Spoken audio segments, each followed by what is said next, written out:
Welcome to Japan Pavilion. Adun.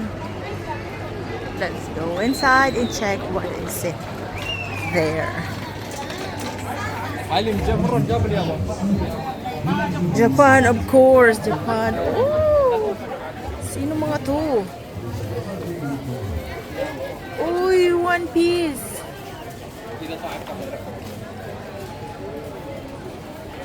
Andito tayo. Titingnan natin kung anong meron dito. Sino ba mga to? Please don't touch. Ex-hunter? Hindi ko alam sino ba mga yan. Ito. Ito mga ito. Sino ba to? Wala na ata. Ang daming mga ano. Magpapaano siya? Ito yung binigay ni ni Miss Nadine. Pwede mo Yan? First to open the pores of your body. After that po, 5 drops rapid direct apply for stability. Hindi, okay lang. Sige, dali ka na Mary. Tingnan mo dahil mawala yung mga sakit-sakit. Ayan si Joy, titingnan niya kung talagang effective. Bibili yan. O yan.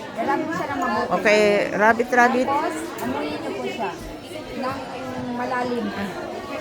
Deeply po ng pag-amoy. Tapos, ilagay niyo po sa leeg.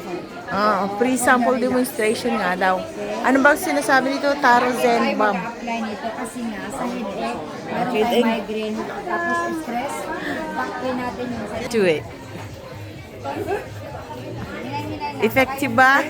Titingnan natin kung effective din na bibili. Pero sa bakay, gamit po kayo ng oras po ng kami. Lagyan niyo po ng isang drop lang po. Tapos, inom kayo ng kape. Best of nature daw. Taro Zen Bomb. The power of taro defined into skincare excellence. Sa mga salata sa pagkain, pwede po lagyan. Napagod na kami doon sa... Ayan na sila. Food dito sa Japan. That's my favorite cheesecake. Cheesecake po. Bakit puro cheesecake na? Puro cheesecake. Titingnan muna ako ng ano. Kailangan ko nasa 2 minutes pa na ako. To spa. Gabi na siya. Bakit? Ano ba meron dito yung kisabo pushun?